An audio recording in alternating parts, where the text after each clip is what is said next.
Corruption has been so pervasive and systemic that doing so is like a piece of cake.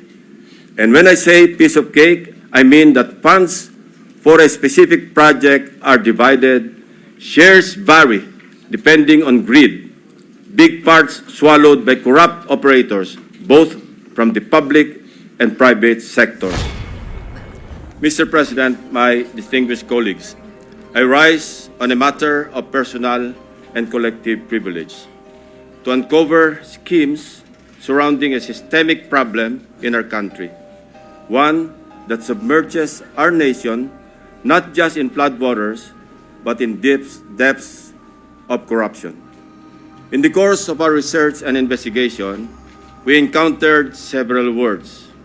Their meanings we could not find in the dictionary. So, we looked somewhere else. Alas, we found them in the corruptionary. We have a saying, a leaky roof today is a ruined home tomorrow. Thankfully, President Bongbong Marcos himself has taken decisive steps to plug the leaky roof as a determined follow-through on his striking rebuke and appeal to conscience with his resounding admonition, mahiya naman kayo. Wasting no time after his stern warning during the last SONA against those who misuse public funds, Malacanang established and launched the Sumbong sa Pangulo website last week. I commend and sincerely thank the President for this open source website. Not only does it open the public a direct line to the President to report anomalous flood control projects in their midst, but in my case, including that of my staff, the website makes our investigative work a lot easier. For one, the coordinates that the website provides showed us a faster way to find shady, even ghost projects. Last week, the President took aim. Today, I am pulling the trigger. Para sa ating mga kababayan, nakatutok ang aking presentasyon sa araw na ito sa mga flood control projects pa lamang. Hindi pa rito kasama ang iba pang mga infrastructure projects na punong-puno rin ng anomalya. Isa-isahin natin ang mga impormasyong aming nakalap sa mga nakalipas na linggo mula sa aming sariling pag-aaral at pagsasaliksik, na suportado ng mga impormasyon mula mismo sa mga DPWH officials at insiders, pati ilang contractors, kasama na rin ang open sources. Una, ang kalakaran ng ilang mga kontratista at mga kasabwat nila sa gobyerno na sa paghahati-hatian ng pondo, kasama na rin ang mga termino o codes patungkol sa kanilang modus. Pangalawa, ang mga palpak na proyekto dahil sa paggamit ng substandard na materyales, kasama na ang mga kontratistang nasa likod nito. Pangatlo, ang mga proyektong lantarang inaangkin bilang congressional insertions. Pangapat, ang patuloy na pagbaha sa iba't ibang lugar na narating namin kahit taon-taon ay paulit-ulit na binubuhusan ng bilyon-bilyong pondo. At ang pinakahuli, ang mga tinatawag ng Pangulo na guni-guni o ghost projects na aming nahukay. For over 15 years, from 2011 to 2025, we appropriated more than 1.9 trillion pesos for flood control management program under the budget of the Department of Public Works and Highways alone. Sa loob lamang ng 3 taon, mula 2023 hanggang 2025, higit 1 trillion pesos ang ating inilaan sa ilalim ng 3 naipasang budget measures para sa flood control. Halos 53% ng kabuuang pondo sa loob ng 15 taon. When we are speaking in trillions of pesos, we should expect our streets and low-lying communities to be flood-free when the rains pour. Gayunpaman, sa paghagupit ng magkakasunod na habagat at mga bagyong Krising, Dante at Emo, Ilang linggo pa lamang ang nakalipas, kasamang winasak at inanod ng baha ang bilyon-bilyong pisong halaga ng mga flood control projects na halos bago at kakukumpleto pa lamang na dapat sana ay nagbigay proteksyon sa ating mga kabahayan at komunidad. Corruption has been so pervasive and systemic that doing so is like a piece of cake. And when I say piece of cake, I mean that funds for a specific project are divided, shares vary depending on greed, big parts swallowed by corrupt operators, both from the public and private sectors, leaving only crumbs for actual project implementation. Mailan pa ngang proyekto, hindi man lang nagtira para sa taong bayan. Ang tawag ng Pangulong Marcos dito, guni-guni o ghost projects. Mr. President, let me illustrate an example of the pie sharing in a severely corrupted project.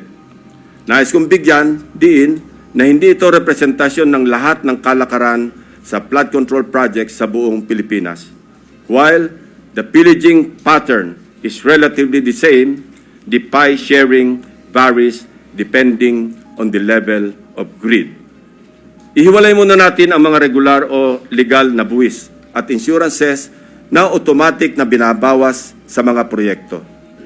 5% value-added tax, 2% withholding tax, 1% para sa bonds and insurances at 1% materials testing. Ibawas na rin natin ang allowable contractor's profit na 8 to 10%. Halimbawa, sa 100 million piso na pondo para sa flood control project, kung ibabawas ang maximum allowable deductions, nasa 82 million ang matitira para sa proyekto.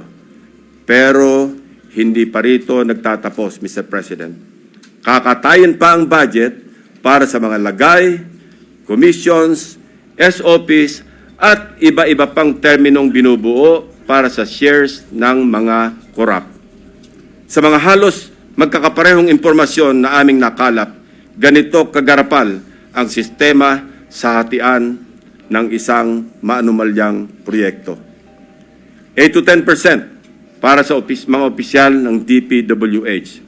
Swerte na daw kung pumayag ang district engineer na 6% lamang ang parte niya. May ekstrang 2 to 3% pa na parte ang district engineering office kung may sosobra sa contractor's profit. Na-compute na rin kasi ng district engineering office ang tutubuin ng contractor mula sa project at sinisiguro na nila na sosobra ito sa allowable profit para mayroon pa silang kukubrahin. Ang tawag nila rito, reseta. Reseta dahil ang presyo na itinakda ng district engineering office ay nakasulat at napagdesisyonan na. Parang gamot, Mr. President, lulunukin na lang ng contractor. 5 to 6% para sa mga miyembro ng Beach and Awards Committee or BAC. 0.5 to 1% para sa COA. Mr. President, meron pa ngayong tinatawag na passing through or parking fee na aabot sa katumbas na 5 to 6% ng pondo. Ito ang itinuturing na royalty, ang tawag sa lagay na ibinibigay sa politikong may kontrol sa distrito kung saan iimplementa o itatayo ang proyekto. Lo and behold, Mr. President, 20 to 25% ang karaniwang napupunta sa funder o project proponent na politiko. Mr. President, ang matitirang pondo para sa pagpapatayo ng proyekto ay napakaswerte ng umabot sa 40% o 40 million pesos alisunod sa ating halimbawang 100 milyong pisong pondo para sa proyekto. Mr. President, there is an evident pattern of this nasty distribution of public funds among crooks. Ito ay base sa mga case studies na aming pinuntahan at masusing inimbestigahan sa iba't ibang dako ng bansa, partikular sa issue ng flood control. Hindi na namin sinama sa aking presentasyon ang mga naikutan at ibinunyag na ng Pangulo. Ang malinaw na malinaw. Halos pare-pareho ang pattern kung paano minamasaker ng mga kawatan ang pondo ng bayan. Nauna na po itong iniulat ng ating Pangulo noong nakaraang linggo. Nang banggitin niya ang mga items na pare-pareho ang contract cost sa kabila ng pagkakaiba-iba ng specs, disenyo at haba ng proyekto. Panoorin po natin ang video. Pag sinabi, may 50 project, pare-pareho, 150 million lahat. Pare-pareho lahat. Imposible yan. It is impossible for one barangay, even if they are the next barangay, to have the exact same project to the exact same amount with the exact same contractor. Imposible yan. Sa parlance po na ang nakakaalam lamang ay ang mga kasali sa gulangan sa pondo. Ito po ang tinatawag na distinct. Distinct ang mga budget items na makikita sa General Appropriations Act at awarded contracts na may pare-parehong halaga para sa magkakalapit man o magkakalayo na proyekto. Distinct dahil ayon sa aming mga informants sa loob ng DPWH at kinumpirma ng ilang contractors, coded na budget ito para mayroong pagkakakilanlan ang mga quote-unquote may-ari ng proyekto. Para sa mga nakakaunawa, ang ibig sabihin po ay akin yan. Sa Bulacan First Engineering District na pinamumunuan na magkasunod na tinanggal sa pwesto na sina dating District Engineer Henry Alcantara at ang pumalit sa kanya na si Bryce Hernandez. Napag-alaman naming talamak ang ganitong kalakaran. Bakit? Sapagat ayon sa mga contractors at DPWH officials na nakipag-usap mismo sa akin at aking staff, ang dalawang ito ay halos pareho lang ang pagmamahal sa pera. Napabalita pa nga kamakailan na ang isa sa kanila ay nakakapagpatalo ng 100 milyon sa isang kasino dito sa Metro Manila. Mr. President, sa District Engineering Office na ito, sa ilalim ng pamumuno ng dalawang nabanggit na opisyal, para sa taong 2024, 28 proyekto ang pare-pareho ang pondo kahit magkakaiba ang specs, disenyo at haba. Distinct.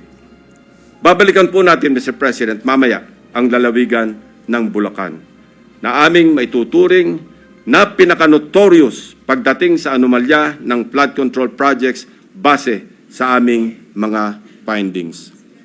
Unahin muna natin ang kaso ng questionabling flood control project sa lalawigan ng Pampanga. 4 years now, the riverbank mitigation project in Candating, Arayat, has been the face of a failed flood control project. Tuwing umuulan, panay ang aray ng mga taga-Arayat sa pag-apaw ng ilog na hindi mapigilan ng flood control. Mr. President, binisita ng aking mga staff ang Arayat nitong nakaraang 2 linggo lamang na tinamaan din ng hagupit ni Emong at nagdulot na naman ng pagguho ng ilang bahagi nito. Take note, Mr. President, katatapos lang ng panibagong repair nito noon lang Hunyo ng kasalukuyang taon, 2025. Sa itsura ng structure, tila baga hindi binibigyan pansin ng gobyerno ang Candating.